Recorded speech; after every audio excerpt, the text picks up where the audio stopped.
हमारा आज का ये वीडियो उन सभी स्टूडेंट के लिए है जिन्होंने BSc first year first semester में बॉटनी को मेजर सब्जेक्ट के रूप में लिया हुआ है।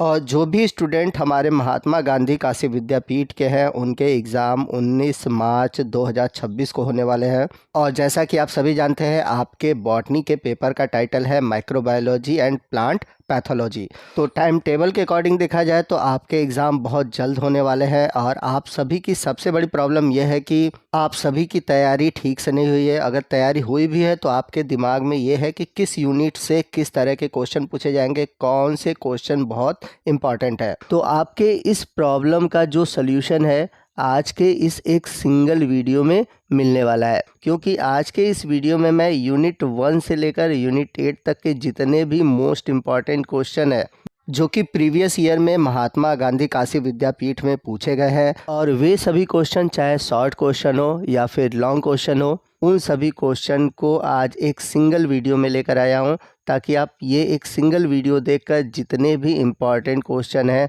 उन सभी क्वेश्चन को सॉल्व कर पाएँ। और आपको बता दें कि हमारे इस वीडियो की खासियत ये भी है कि आपको हर एक क्वेश्चन के आंसर भी मिलने वाले हैं। तो आज का ये वीडियो आपके लिए बहुत इंपॉर्टेंट होने वाला है, तो वीडियो को ध्यान से देखिएगा, पूरा देखिएगा, वीडियो को कहीं स्किप मत कीजिएगा। तो आइए चलते हैं पहले यूनिट की ओर और देखते हैं पहले यूनिट में किस तरह के क्वेश्चन पूछे गए। तो पहले यूनिट का जो टाइटल है वो है माइक्रोबियल टेक्निक एंड इंस्ट्रूमेंटेशन। तो इसमें पहला क्वेश्चन है right the short note on the following. तो यहाँ पर क्वेश्चन में आपसे स्पेक्ट्रोफोटोमेट्री के बारे में संक्षिप्त में टिप्पणी पूछा हुआ है। तो आइए देखते हैं इसका आंसर क्या होगा। तो आपको बता दें कि स्पेक्ट्रोमेट्री एक ऐसा टेक्निक है जिसमें कि हम ये पता करते हैं कि कोई भी कंपाउंड किसी भी लाइट के किस वेवलेंथ को एब्जॉर्ब करता है या फिर ट्रांसमिट करता है। तो यहाँ पर लिखा हुआ है इच कंपाउंड एब्जॉर्ब और transmit light over a certain range of wavelength. ठीक है, तो जैसे अगर आपको कोई लैब में सोल्यूशन मिला है और उस सोल्यूशन को पता लगाना है कि वो रेड लाइट या फिर ब्लू लाइट या फिर ग्रीन लाइट के किस वेवलेंथ को एब्जॉर्ब कर रहा है, कितना एब्जॉर्ब कर रहा है, कितना ट्रांसमिट कर रहा है, तो अगर ये चीज़ें आपको पता करनी है तो इसके लिए आपको स्पेक्ट्रोमेट्री टेक्निक का यूज़ करना होगा। और आपको बता दें कि स्पेक्ट्रोमेट्री टेक्निक के लिए आपको स्पेक्ट्रोमीटर का यूज़ करना होता है। और इस स्पेक्ट्रोमीटर में एक गैल्वेनोमीटर लगा होता है और एक डिजिटल डिस्प्ले होता है जो कि आपको स्क्रीन पर दिखाता है कि वह सोल्यूशन कितना लाइट एब्जॉर्ब कर रहा है और कितना लाइट ट्रांसमिट कर रहा है। चलते हैं अगले इंपॉर्टेंट क्वेश्चन की ओर। अगला क्वेश्चन है कमेंट अपॉन द फॉलोइंग। तो यहाँ पर आपको सेंट्रीफ्यूज के बारे में बताना है कि सेंट्रीफ्यूज होता क्या है। तो आपको बता दें कि सेंट्रीफ्यूज एक प्रकार का इक्विपमेंट है, यानी कि एक लैब में पाया जाने वाला ऐसा मशीन है जो कि किसी भी सॉल्यूशन से उसके पार्टिकल को अलग करता है। तो जब सॉल्यूशन से पार्टिकल को अलग किया जाता है by the centrifugal force is called centrifugation. और आपको बता दें कि सेंट्रीफ्यूगेशन प्रोसेस के लिए सेंट्रीफ्यूज की ज़रूरत पड़ती है। तो आप सभी ने देखा होगा कि राइबोसोम में 70S 80S लिखा होता है। तो ये जो S लिखा होता है वो सेंट्रीफ्यूगेशन के कारण जो सेडिमेंटेशन होता है उस कारण वहाँ पर राइबोसोम में S लिखा होता है। और वहाँ पर उस S का मतलब होता है सेडिमेंटेशन कोफिशिएंट, जिसे हिंदी में हम बोलते हैं अवसादन गुणांक। यूनिट 1 से जुड़ा हुआ अगला इंपॉर्टेंट क्वेश्चन है स्कैनिंग इलेक्ट्रॉन माइक्रोस्कोप और ट्रांसमिशन इलेक्ट्रॉन माइक्रोस्कोप, यानी कि सैम और टेम के बीच क्या अंतर है ये आपको बताना है। तो ये क्वेश्चन आपके लॉन्ग क्वेश्चन में भी आता है, शॉर्ट क्वेश्चन में भी आता है। तो सैम क्या होता है, टेम क्या होता है, इसके बारे में आप ज़रूर याद रखिएगा। यहाँ पर मैं आपको इन दोनों के बारे में अंतर बता देता हूँ। तो सबसे पहले हम बात करते हैं टेम की। तो जैसा कि नाम से क्लियर है कि ट्रांसमिट इलेक्ट्रॉन माइक्रोस्कोप। तो इसमें क्या होता है कि जो इलेक्ट्रॉन बीम होता है वो सैंपल्स के आर पार ट्रांसमिट हो जाता है, जबकि सेम में क्या होता है कि जो इलेक्ट्रॉन बीम होता है वो केवल सैंपल के जो सरफेस है उसी के ऊपर स्कैटर्ड होता है। तो ये तो बात हुई पहले अंतर की। सेकंड अंतर ये है कि जो टेम होता है वो स्पेशली जो थिन सैंपल होते हैं उनके लिए होता है, यानी कि आप जो भी चीज़ देख रहे हैं वो पतला कटा होना चाहिए, तभी क्या होगा कि जो इलेक्ट्रॉन बीम होगा उससे आर पार चला जाएगा। जबकि सेम में अगर सैंपल मोटा भी है तो हम उसको ऑब्ज़र्व कर सकते हैं। अगला डिफरेंस ये है कि टेम में जो हम इमेज देखते हैं सैंपल का, वो फ्लोरेसेंट स्क्रीन पर देखते हैं, जबकि सेम में जो हम सैंपल का इमेज देखते हैं वो टीवी मॉनिटर पर देखते हैं। टेम में क्या होता है कि जो सैंपल का इमेज होता है वो 2D बनता है, जबकि सेम में इमेज का जो सैंपल बनता है वो 3D बनता है। तो इसके अलावा और भी डिफरेंसेस है, यहाँ पर मैंने 4 और 5 कुछ डिफरेंसेस आपको दे दिए हैं, आप इनको याद कर दीजिएगा। चलते हैं अगले क्वेश्चन की ओर। अगला क्वेश्चन है ऑटोक्लेव, जिस पे आपको शॉर्ट नोट लिखने हैं। तो आइए समझते हैं कि ऑटोक्लेव होता क्या है। Autoclave is a pressurised device design to heat the aqua solution above their boiling point at normal atmospheric pressure to achieve sterilization.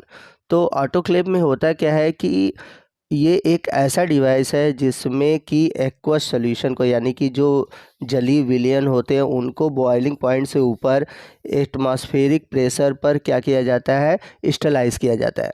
यानी कि उसमें जो माइक्रोब्स हैं, माइक्रो ऑर्गेनिज्म है, उनको ख़त्म किया जाता है। तो अगर मैं सिंपल में आपको बताऊं कि ऑटोक्लेव एक ऐसा मशीन है जिसके द्वारा हम जलीय विलयन को या एक्वा सोल्यूशन को स्टरलाइज करते हैं। चलते हैं अगले क्वेश्चन की ओर। अगला क्वेश्चन है give brief account of botany इन वैदिक टाइम, यानी कि वैदिक काल के वनस्पति विज्ञान का संक्षिप्त विवरण लिखिए। तो ये जो टॉपिक है ये लॉन्ग क्वेश्चन में है और इस टॉपिक से रिलेटेड मैंने एक वीडियो बनाया हुआ है और उस वीडियो का लिंक मैंने ऊपर आई बटन में और नीचे डिस्क्रिप्शन बॉक्स में दे रखा है। उस लिंक पर क्लिक करके आप इस क्वेश्चन का आंसर देख सकते हैं। इसके अलावा मैं आपको बता दूं कि जो भी स्टूडेंट हमारे चैनल पर नए हैं और वो अपने BSc first semester, second semester या किसी भी सेमेस्टर की तैयारी करना चाहते हैं, चाहे वो जूलॉजी हो या बॉटनी का हो, चाहे फर्स्ट पेपर हो चाहे सेकंड पेपर हो, हर एक पेपर का कंप्लीट सिलेबस का वीडियो हमारे चैनल पर आपको मिल जाएगा। यानी कि आपको पेपर का सोल्यूशन भी मिलेगा और साथ ही साथ आपके सिलेबस में जितने भी टॉपिक मेंशन है सभी टॉपिक के वीडियो भी मिल जाएंगे। एक बार ज़रूर आप हमारे चैनल के प्लेलिस्ट में जाएं, वहाँ पर आपको प्लेलिस्ट वाइज यानी कि हर एक यूनिट का प्लेलिस्ट बना हुआ है और जितने भी टॉपिक हैं उनके वीडियो उसमें हैं।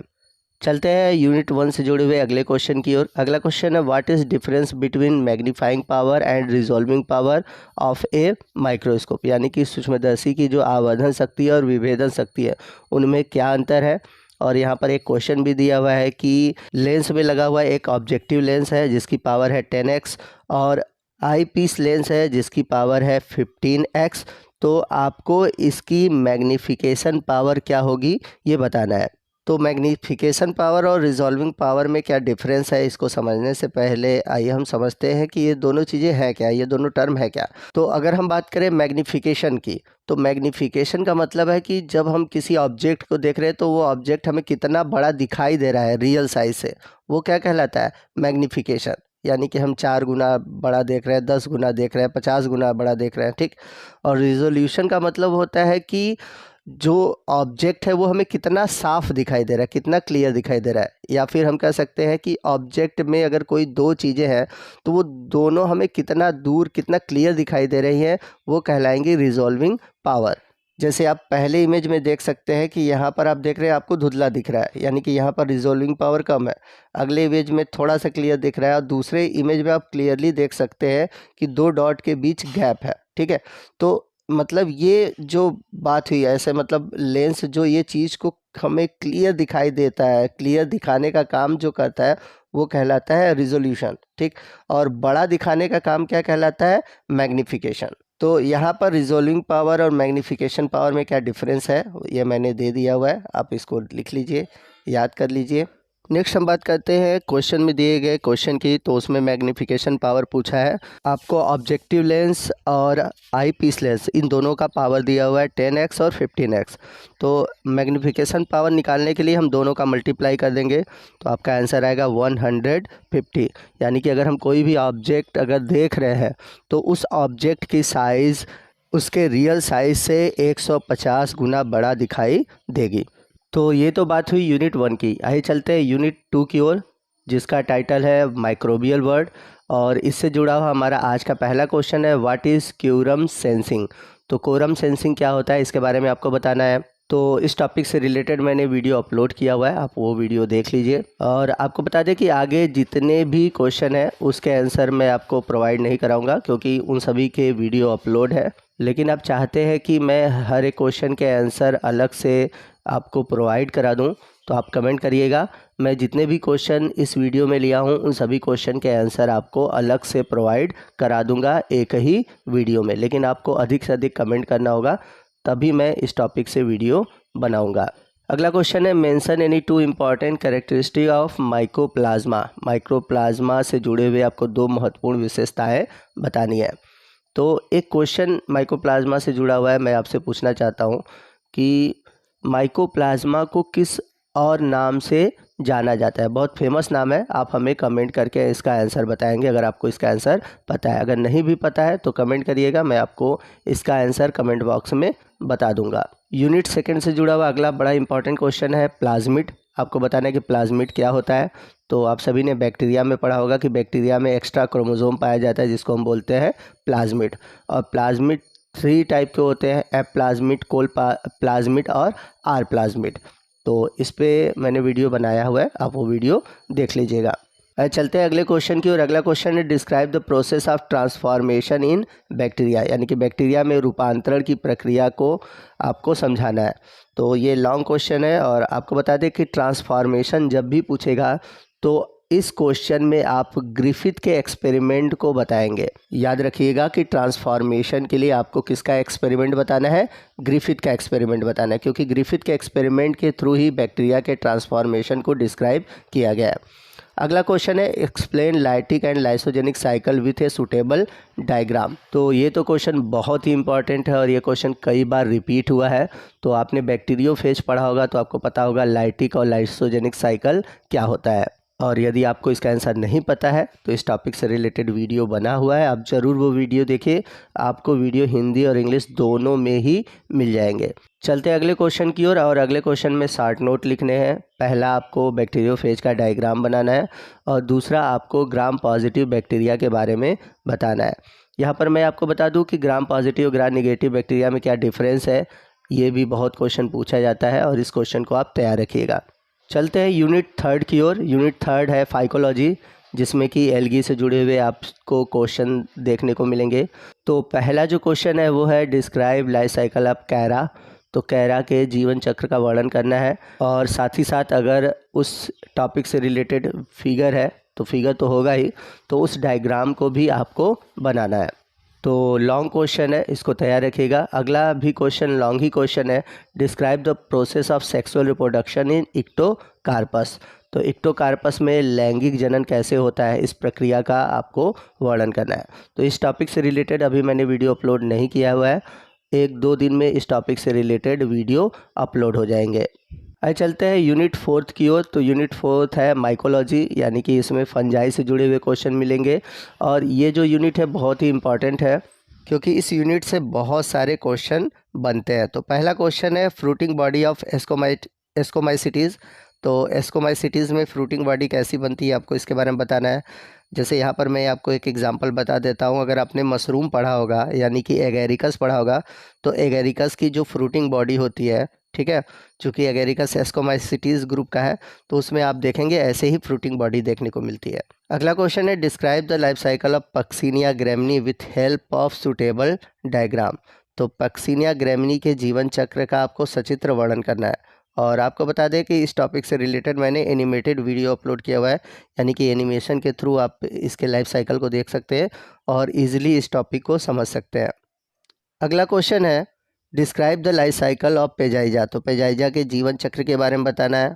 अगला क्वेश्चन है, describe symptom, causal organism, disease cycle and control of late blight of potato. यानी कि आलू का जो पछेती अंगमारी रोग या जिसको हम बोलते हैं झुलसा रोग, आपको इस रोग के लक्षण, इसकी रोगजनक, रोग चक्र और नियंत्रण, इसके बारे में बताना है। और आपको बता दें ये जो टॉपिक है ये प्लांट पैथोलॉजी से भी जुड़ा हुआ टॉपिक है। तो आपको माइकोलॉजी और प्लांट पैथोलॉजी दोनों के जो टॉपिक है सिमिलर समझ में आएंगे, क्योंकि कई सारे फंजाई जो आपको पढ़ने हैं जो कि पैथोजन है। चलते हैं अगले क्वेश्चन की ओर, जिसमें कि 60 नोट लिखना है। 60 नोट लिखना है आपको, सैक्रोमाइसीज। सैक्रोमाइसिस यानी कि ईस्ट के बारे में लिखना है। और ईस्ट से जुड़ा हुआ और भी इम्पॉर्टेंट क्वेश्चन है, जैसे कि आपको इसके सेक्सुअल रिप्रोडक्शन बर्डिंग के बारे में पूछता है, और साथ ही साथ इसका जो सेक्सुअल रिप्रोडक्शन है जिसमें कि हैप्लोबायोटिक, डिप्लोबायोटिक और हैप्लोडिप्लोबायोटिक, ये 3 तरह के लाइफ साइकिल होते हैं, ये भी क्वेश्चन पूछा जाता है। अगला क्वेश्चन है describe the general characteristic and classification of fungi. तो कवक के जो सामान्य विशेषताएं हैं और उसका जो वर्गीकरण है, इन दोनों के बारे में आपको बताना है। तो ये भी लॉन्ग क्वेश्चन है। चलते हैं अगले क्वेश्चन की ओर। अगले क्वेश्चन में आपसे शॉर्ट टाइप क्वेश्चन पूछा हुआ है, और यहाँ पर अलग अलग तरह के स्पोर दिए हुए हैं, टेलिटोस्पोर, सोरेडिया, कोनेडिया, ठीक है। तो इन सभी स्पोर के बारे में आपको बताना है। चलते हैं अगले क्वेश्चन की ओर। अगला क्वेश्चन है what do you understand by spawn. तो स्पॉन से आप क्या समझते हैं। Describe in the brief of the method of spawning preparation for mushroom cultivation. तो मशरूम खेती के लिए स्पॉन कैसे तैयार किया जाता है, इसके बारे में आपको संक्षिप्त में बताना है। तो आपको बता दें कि मशरूम कल्टीवेशन से जुड़ा हुआ यही क्वेश्चन हमेशा रिपीट होता है, और आप इसको याद रखिएगा, ये क्वेश्चन ज़रूर आता ही आता है। अगला क्वेश्चन है इकोनॉमिक इम्पॉर्टेंस ऑफ लाइकेन। तो लाइकेन का आर्थिक महत्व क्या है, आपको ये बताना है। और आपको बता दें कि माइकोराइज़ा भी क्वेश्चन बहुत पूछा जाता है शॉर्ट नोट में। तो माइकोराइज़ा क्या होता है, माइकोराइज़ा कितने टाइप के होते हैं, आप इसको भी याद कर लीजिएगा। और यहाँ पर आपसे एक क्वेश्चन है लाइकेन से जुड़ा हुआ, कि आपको बताना है कि लाइकेन में जो एल्गल कंपोनेंट होता है उसको क्या बोलते हैं, और जो फंगल कंपोनेंट होता है उसको क्या बोलते हैं। अरे चलते हैं यूनिट 6 की ओर, जो कि है प्लांट पैथोलॉजी। तो इससे जुड़ा हुआ जो पहला क्वेश्चन है, what is pre penetration, penetration and post penetration in plant pathology. यानी कि पादप रोग विज्ञान में प्री पेनिट्रेशन, पेनिट्रेशन और पोस्ट पेनिट्रेशन क्या है, आपको ये बताना है। अगला क्वेश्चन यूनिट 7 से है, जो कि है mention the name of any 2 toxin produced by phytopathogenic microbes. यानी कि आपको 2 ऐसे विषैले पदार्थ के नाम बताने हैं जो कि सूक्ष्मजीवों द्वारा उत्पादित होते हैं। यूनिट 7 से ही जुड़ा हुआ अगला क्वेश्चन है, शॉर्ट नोट लिखना है आपको black stem rust of wheat पर। यूनिट 7 से जुड़ा हुआ जो सबसे इम्पॉर्टेंट क्वेश्चन है वो क्वेश्चन ये है, ये बहुत बार पूछा हुआ है। Describe the symptom, causal organism and disease cycle of red rot of sugar cane. यानी कि गन्ने में आपने देखा होगा कि एक लाल रंग का रोग लगता है जिसे रेड रॉट डिजीज़ बोलते हैं। तो इस रोग के लक्षण, उसके कारक, उसका रोग चक्र, इन सब के बारे में आपको बताना है। तो ये बहुत ही इंपॉर्टेंट क्वेश्चन है, और ये क्वेश्चन कई बार रिपीट हुआ है। तो यूनिट 7 के बाद हम नेक्स्ट बात करते हैं यूनिट 8 की, जो कि है अप्लाइड माइक्रोबायोलॉजी। तो इससे जुड़ा हुआ पहला इंपॉर्टेंट क्वेश्चन है बायोपेस्टिसाइड, यानी कि जैविक कीटनाशक क्या है। दूसरा है प्रोडक्शन ऑफ बायोफ्यूल्स, यानी कि जैव ईंधन का उत्पादन। तीसरा है इंटीग्रेटेड पेस्ट डिजीज़ मैनेजमेंट। और आपको बता दें कि ये जो तीसरा वाला क्वेश्चन है ये कई बार रिपीट हुआ क्वेश्चन है और बहुत ही इम्पॉर्टेंट क्वेश्चन है। और यदि आप चाहते हैं कि मैं इस टॉपिक से रिलेटेड एक अलग से वीडियो बनाऊं, तो आप कमेंट में ज़रूर लिखिएगा इंटीग्रेटेड पेस्ट डिजीज़ मैनेजमेंट। चलते हैं अगले क्वेश्चन की ओर। क्वेश्चन है mention 2 technique of in situ bio remediation. तो आपको इन सीटू बायो रेमेडिएशन के बारे में बताना है, इसकी 2 तकनीक के बारे में उल्लेख करना है। चलते हैं यूनिट 8 से जुड़े हुए अगले क्वेश्चन की ओर, और ये क्वेश्चन आपको फाइकोलॉजी में भी देखने को मिलेगा, क्योंकि जो बायो फर्टिलाइज़र है ये फाइकोलॉजी यानी कि एल्गी से भी जुड़ा हुआ क्वेश्चन है। क्वेश्चन है व्हाट आर बायो फर्टिलाइज़र, यानी कि जैव उर्वरक क्या है। Mention 2 advantage and 2 disadvantage of bio fertiliser. तो जैव उर्वरकों से होने वाले 2 लाभ और 2 हानियाँ आपको बतानी है। तो दोस्तों इसी के साथ हमारा आज का ये वीडियो ख़त्म होता है। आपको आज का ये वीडियो कैसा लगा कमेंट करके ज़रूर बताइएगा। वीडियो अच्छा लगा हो तो प्लीज़ वीडियो को लाइक करिएगा, अपने दोस्तों में शेयर कीजिएगा। और आपको बता दें कि आने वाले दिनों में आपके जियोलॉजी के यूनिट 1 से लेकर यूनिट 8 तक के जितने भी इम्पॉर्टेंट क्वेश्चन हैं उसके भी वीडियो आपको मिलने वाले हैं। तो आप हमारे चैनल पर अगर नए हैं तो प्लीज़ हमारे चैनल को सब्सक्राइब कर लें और बेल आइकन को प्रेस कर लीजिएगा, ताकि जब भी मैं इस तरह के इन्फॉर्मेटिव वीडियो आपके लिए अपलोड करूं उसका नोटिफिकेशन आपको मिलता रहे। तो मिलते हैं अगले वीडियो में अगले टॉपिक के साथ, तब तक के लिए जय हिंद, जय भारत।